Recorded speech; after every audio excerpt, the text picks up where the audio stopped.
Hello, everyone, and welcome to the Rick Tell in the Box webcast. Today, our special guest is a really great friend of mine, Greg Ondo.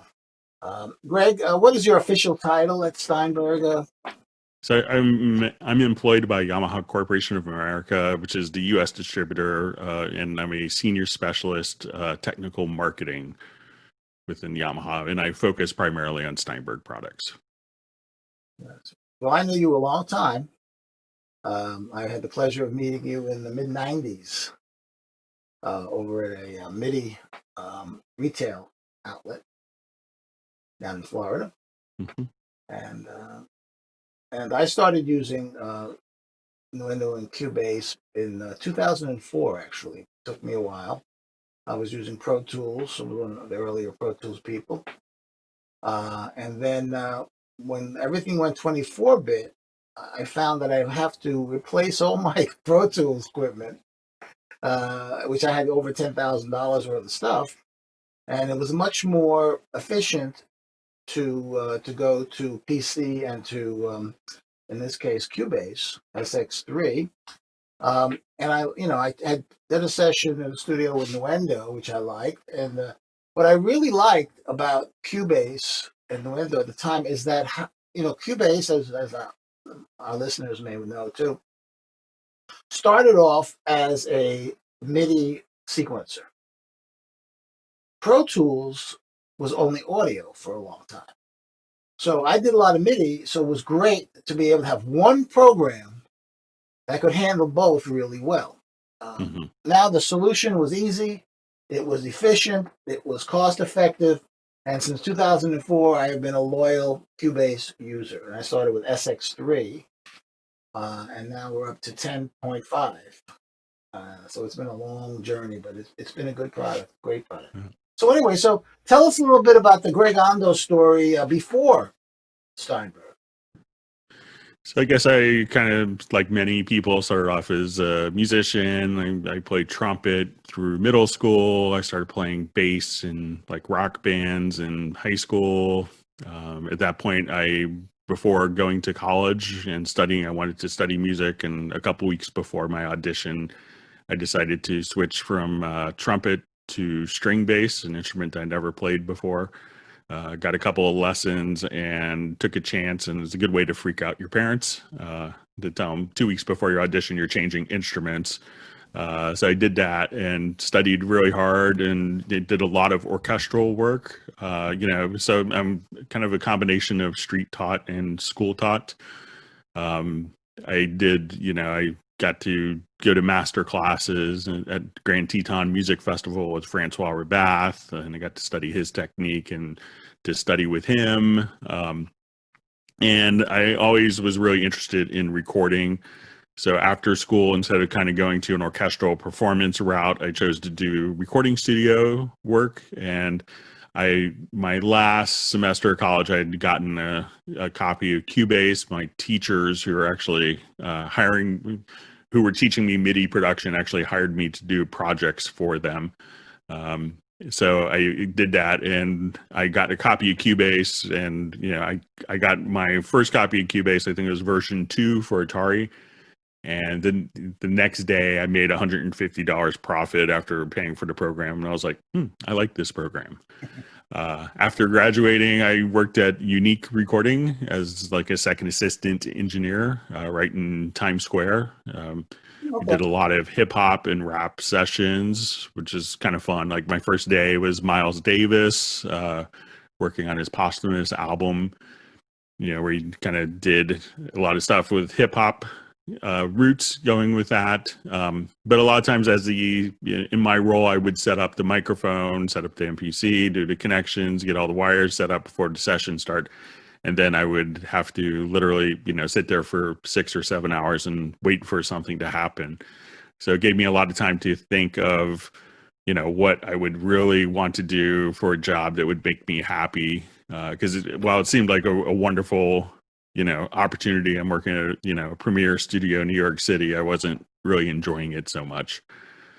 At one point, I remember an artist who was actually writing lyrics, and I think at the time it was about $580 an hour, between everyone that was involved in the session. And the second day of him writing the lyrics for his song, he turned to me, he's like, Greg, you look like a smart dude. You went to college, right? I'm like, yeah, I graduated. And he was like, how do you spell mama? And I was like, oh, I have to get another job, you know. So at that point, I just wrote. At the time, I had a copy of Cubase. I really just loved it. I mean, I just was able to kind of dive right into it. It made total sense to me. So I just took a chance and I wrote the distributor at the time, a guy named Russ Jones. At that time in the U.S., it was known as Steinberg Jones. And he was the Russ Jones, and he had worked with Oberheim and Acoustic, and was kind of the marketing guy behind Oberheim synthesizers, and he was the U.S. distributor. So I just wrote him a letter saying, hey, you don't have anyone in the Mid-Atlantic area who's actually, when I was looking for software that could help me, is like, why don't you hire me to go around to music stores and show people Cubase? And he took a chance on me, and luckily 28 and a half years later, I'm still in industry and indebted to Russ Jones. So yeah, I remember that Steinberg Jones. That was a long time ago. Yeah, that was around 1990. I think it probably started about 90 to 95, and then we changed to Steinberg North America at that point. So. Yeah, a lot of people may not know that there was a computer called the Atari. Some of the younger people, that was one of the. It was actually it wasn't dedicated to music. The Atari, and games. It was games and music. It was the thing that was kind of interesting was the operating system was on ROM. So it could just boot up instantly. So you could actually just run the entire, so you just turn the computer on and it would work. So it didn't have to load an operating system. But one of the great things of it for musicians, and why so many musicians really were attracted to it, it had built-in MIDI ports. So you didn't have to have a MIDI interface, and you could just have this little computer you could carry around pretty easily, connected to a monitor, and it had built-in MIDI interface. And because of the level of the operating system on kind of, in ROM, you could basically bypass a lot of the functions in the operating system and create your own. And that's kind of what Steinberg had done, for the MIDI timing. So a lot of people at that time, if you're synchronizing to tape, a SMPTE or MIDI time code, or just sequences themselves, that they were significantly tighter on an Atari versus other computers at the time. Yes, I remember that. In fact, I didn't own one, but I did use one. A few studios had those. Was it a Falcon? Was that one of the names of it? Yeah, the Falcon was, I think, the last one that they came out with. And when the Falcon was released, we actually did Cubase Audio Falcon. And that, it was really a predecessor to VST, and that came out in 1994-ish. And we could do 16 tracks of audio. There's a little bit of DSP for EQ. You could load up, a sampler track where you could fire off a WAV file. So it really was kind of a precursor. And in Europe, especially Germany, the Atari computers were very popular. Mm-hmm. So, and that's where Steinberg development was based. So there was a lot of, close ties to Atari at the time in Steinberg. I read last night when I was checking on stuff here for our interview, I read that actually Cubase was preceded by a sequencer called the Pro 16. Yeah, I think that was before my time. So there's the Pro 16, which had 16 tracks of MIDI sequencing. It seemed like, wow, how could you ever fill that up? And then it went to Pro 24, and at that point, that's when they kind of came up with the classic Cubase arrange screen where you could visually see parts. And at that time, there was no kind of visual representation of when parts were coming in or going out. And also at that time, the unique thing with Cubase was it was the first sequencer that you could actually edit the music while it played. And it seems so common now, but not to have to stop and kind of, do an edit and hope it's right and, rewind and listen to it again. But, very much like a musician would approach it, it's like while it's playing, I could just do all of my editing. And that was just like a huge thing at the time. It was a significant advantage. Mhm, mhm. Yeah, and then soon after, then they ported it over to Mac and Windows, I believe. Yeah, so when I started, it was like Cubase 1.83. It was kind of a subset of features from the Atari. And then they came out with Cubase audio for Mac, and I was working in conjunction with like DAE systems, like, Audio Media 2 cards or Sound Tools, the original hardware, like a 2 in, 2 out. And then at that time, they also went to develop for Cubase for Windows. And once Steinberg kind of did that, the business, blossomed under that as well. So it was kind of doing Atari, Mac, and PC. Right. At that time, I recall there weren't that many Windows programs that did the audio. There was a few. I'm trying to think of Turtle Bay or Yeah, there was Turtle Beach Systems, which made hardware like sound cards. But when it came out with Windows, it was really just going. It was just MIDI, and in '94 is when we kind of started working together with Yamaha because they had a hard disk recording system called a Yamaha CBX D5, and that was actually an audio interface that worked over SCSI. It's kind of interesting. It had built-in DSP. So it was a 2 in, I think a 4 out. I still have one in my storage room of my house just for nostalgia. So I think I got 1099 on it. So I'm going to keep it for a while, for a tax situation. I was like, oh, that's how that works. But I think that was the first integrated hard disk, like, sequencer and audio recording is with the CBX D5. Okay. So when did the ASIO system first come about? So in 1996, there is, one of the main architects is Charlie Steinberg, namesake of the company, and some of the other developers. There's lots of people were involved, like Wolfgang Kundras and Werner Kracht and Stefan Scheffler, Mark Badger. So they developed a technology called VST, and that stands for Virtual Studio Technology. We kind of think of it as plugins, and at the time, the big thing was that we could do all this processing on just using the computer's power. Because at that time, we would put really smart cards into dumb computers.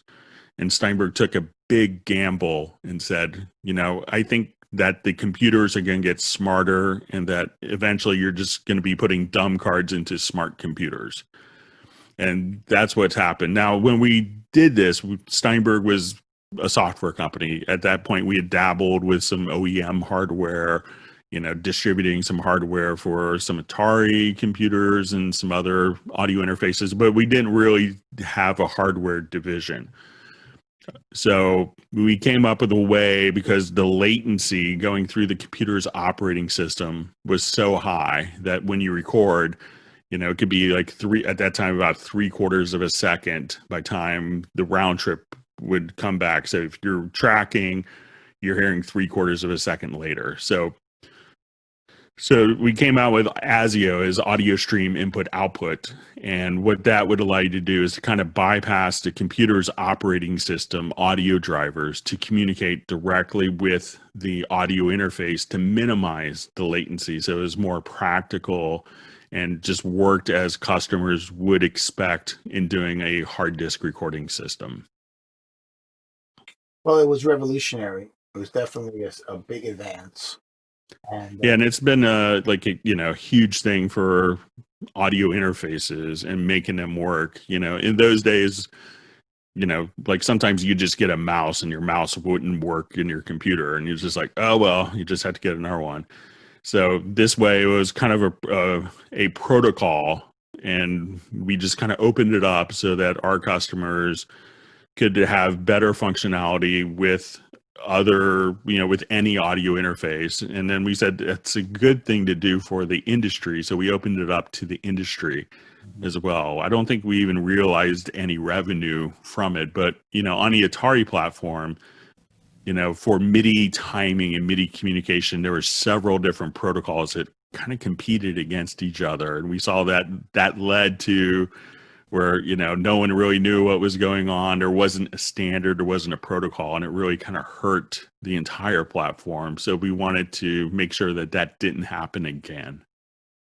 Well, it's definitely the standard protocol nowadays. I mean, I don't even know of anything else that's not proprietary to maybe one product, but Yeah. but ASIO is everybody uses that now. So, and VST was started about around the same time. Is that all part of the same development?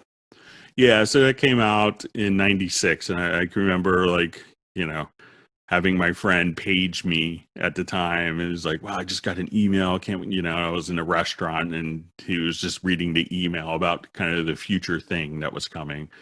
And it was, so exciting. And it came out on Mac first. So when the PowerPC processor first came out, when I think, the fastest processor that normal mere mortals could purchase was 80 megahertz, and at that point we could get like, 32 tracks of audio. And I was like, pretty staggering and unbelievable at the time, and we kind of take that for granted on your phone now.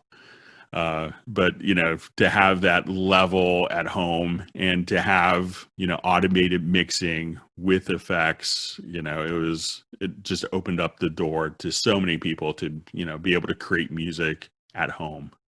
What is the difference and advantages of VST3 as opposed to VST2? I think it's 2.4. I know that in Cubase you can allow plugins to kind of like not mute, but take off in VST3, not be utilizing your resources when they're not being. Yeah, so VST3 plugins allow you to kind of suspend the processor if it's not actually processing audio.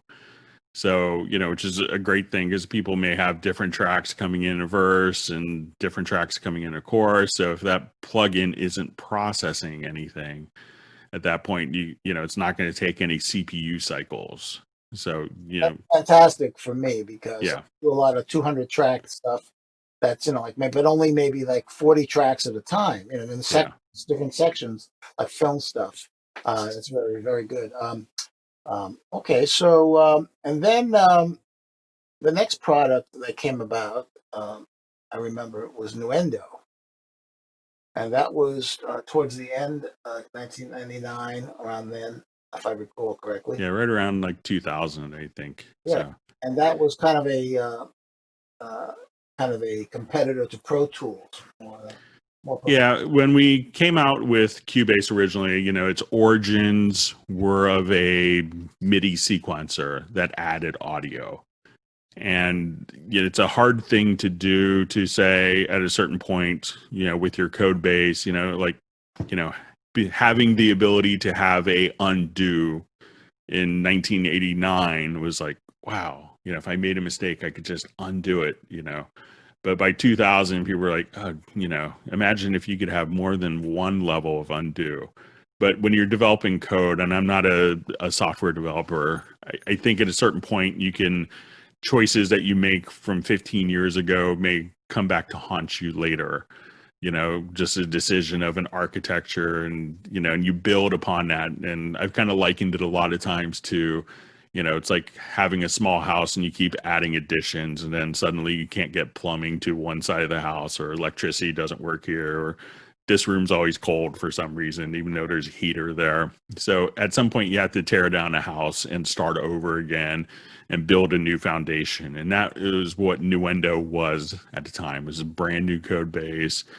It allowed, unlimited levels of undo. It was very, everything was based, like the architecture is based on sample resolution. So it wasn't based on MIDI timing. So, and that was a big significant thing as well. Unlimited undos and just like a very much more of an audio centric approach And then eventually, we kind of merged both of those together, bringing the MIDI features over from Cubase into Nuendo. And we started doing that when we released Cubase SX. That was based on the new code base that Nuendo, that was derived from Nuendo.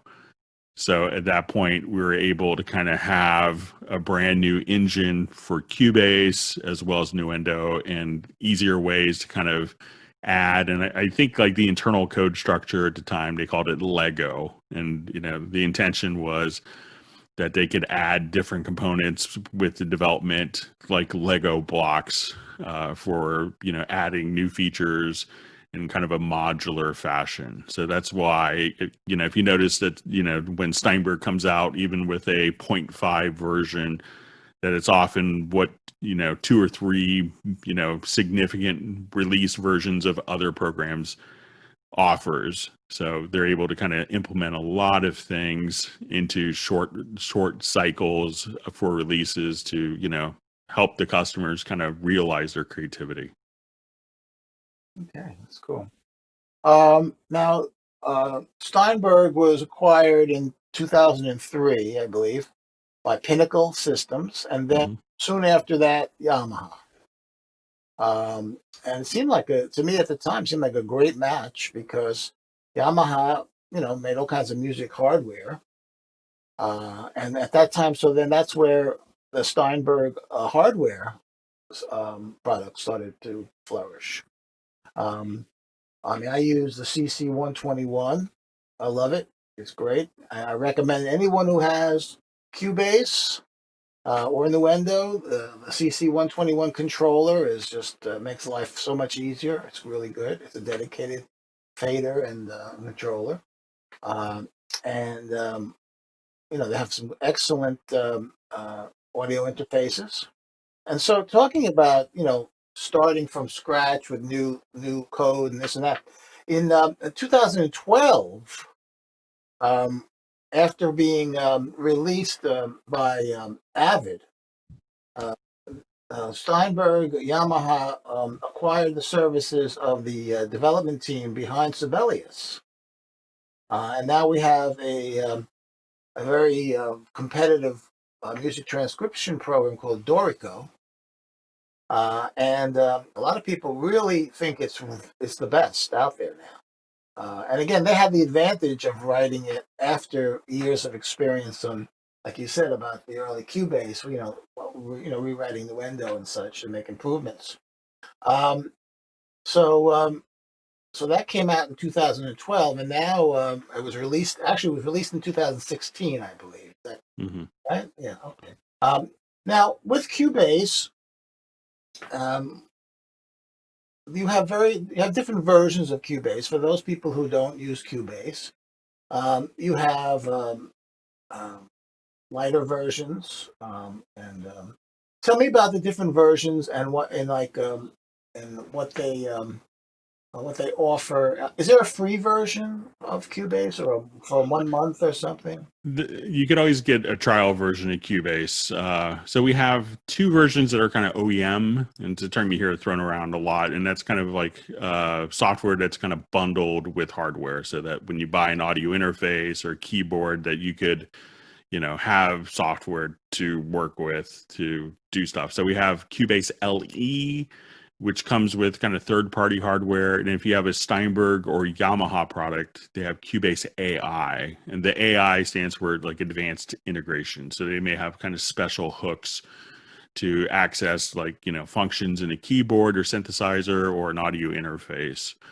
Our main, one of our most popular programs is the entry-level program called Cubase Elements. And that sells in the US roughly for like $100.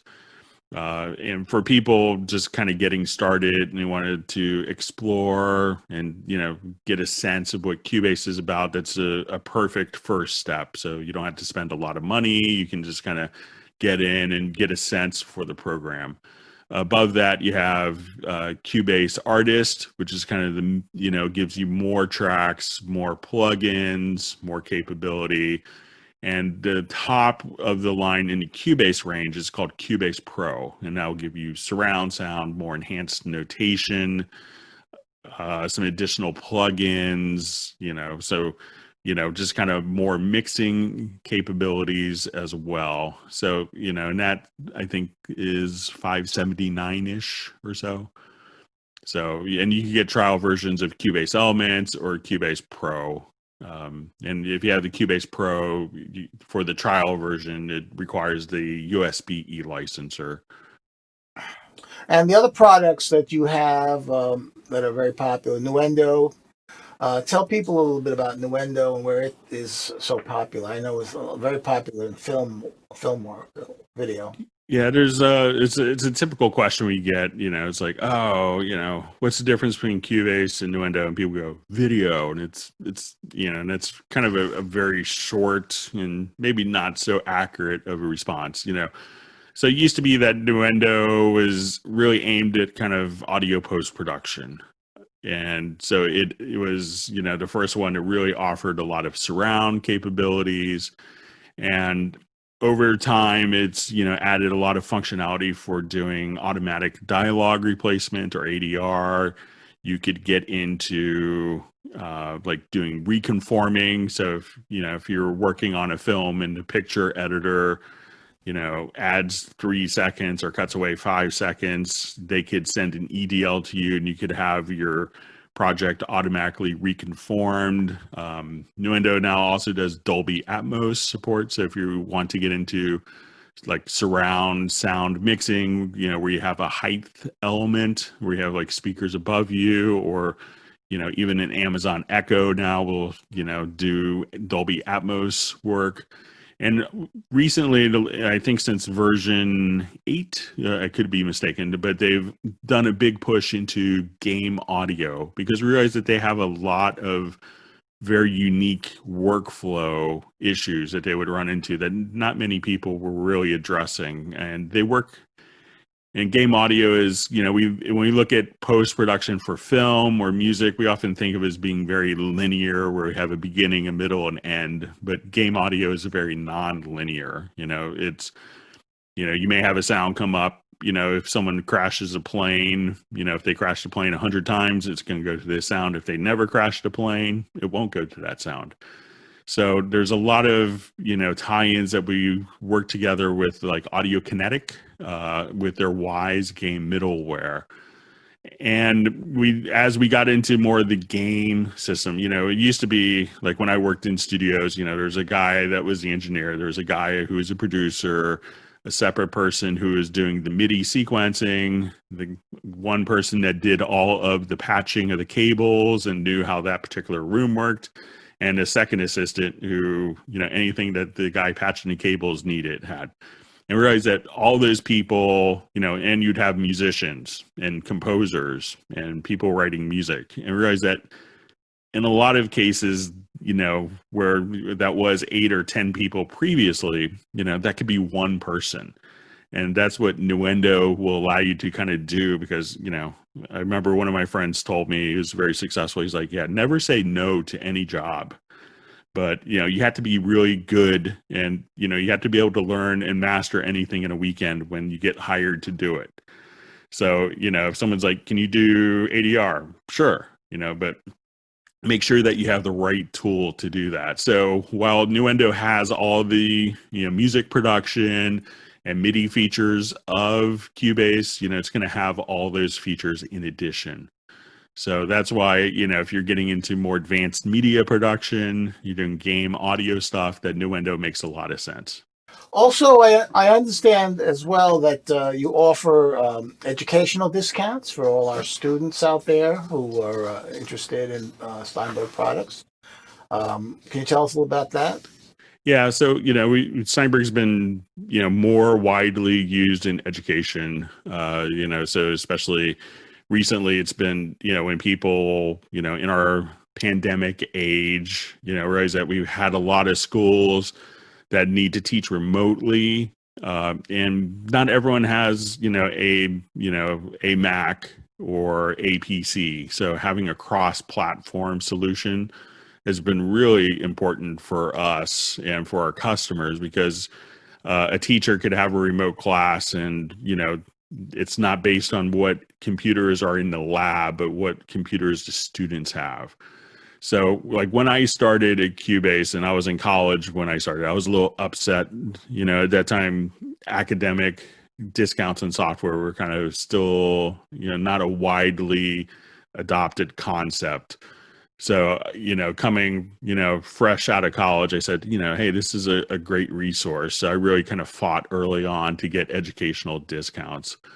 But we've been, widely, adopted into, many programs. Like, last year, Berkeley's film scoring switched entirely to Cubase, which is a great, really happy to see that. We worked closely with everyone at Berkeley, and I think it's been working out really well, because they were finding that as you were sending people to work in different film scoring environments, that the tools that they were teaching no one was using anymore.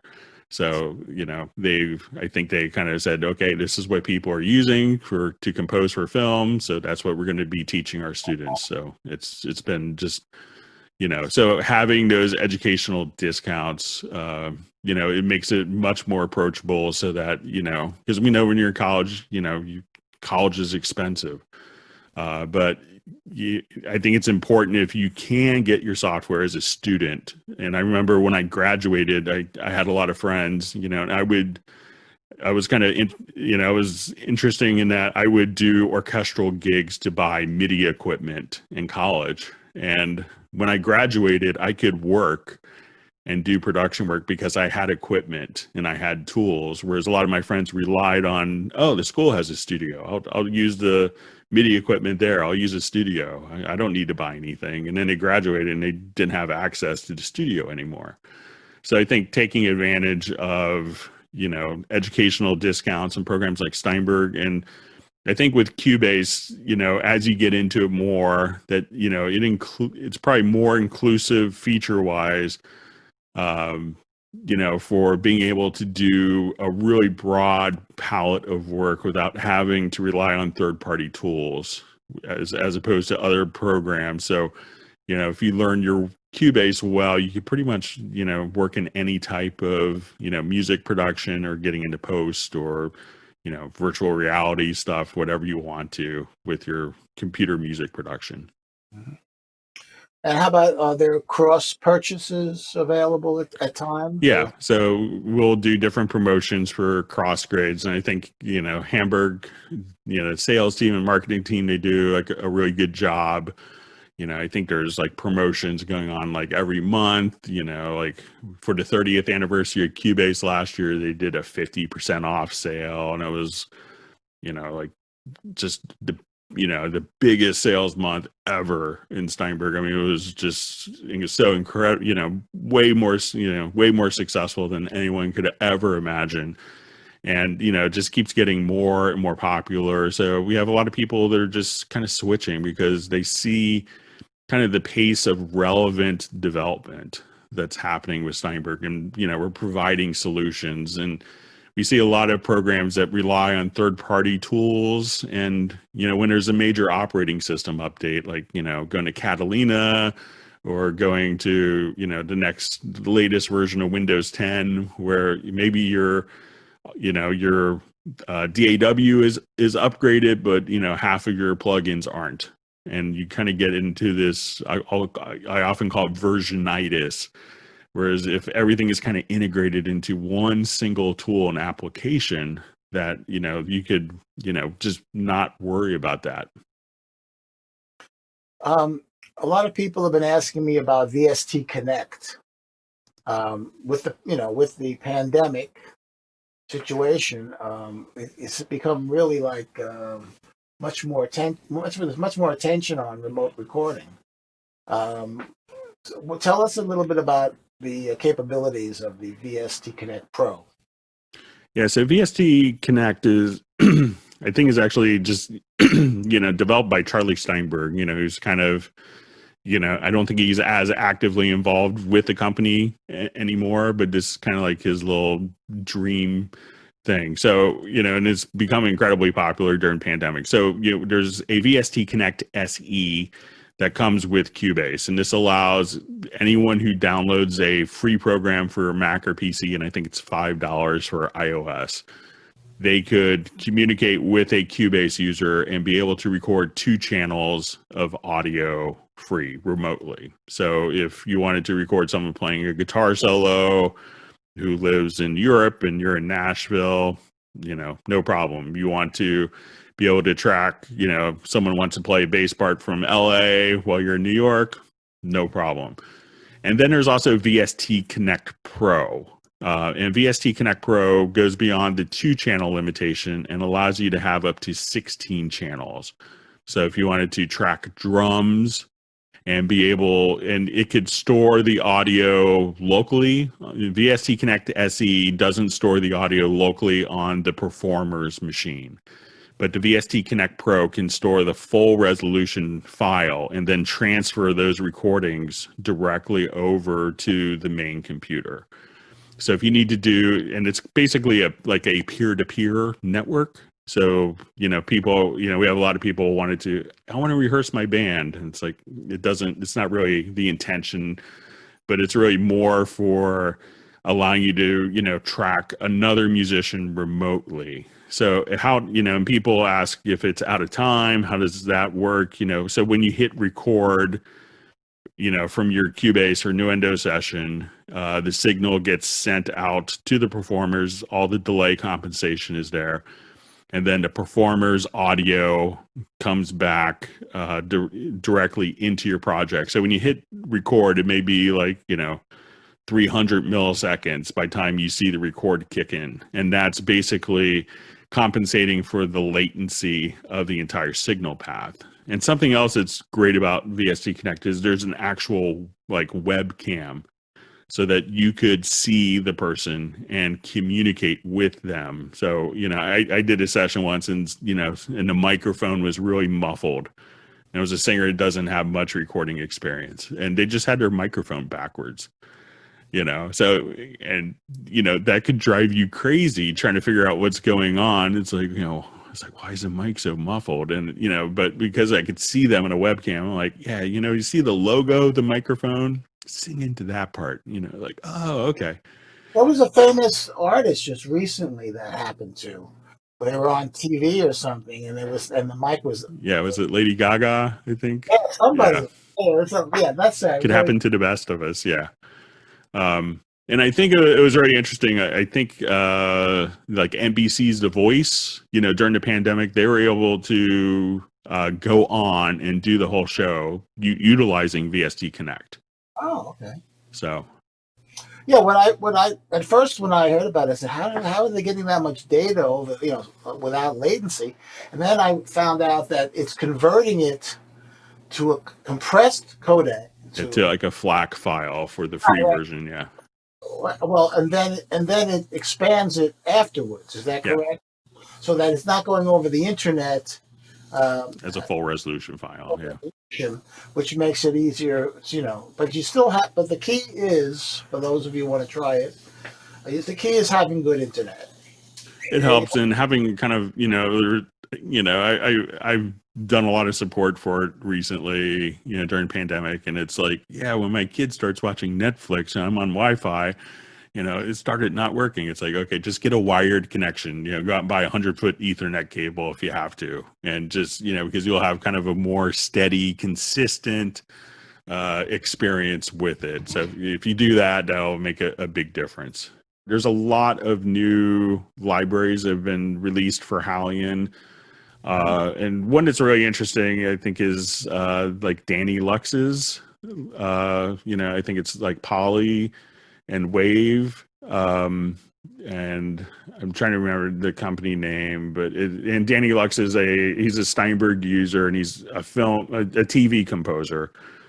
Incredibly successful. I think he's done Grey's Anatomy for 18 years. And, and one of the great things of Halion is you could, actually create your own instruments.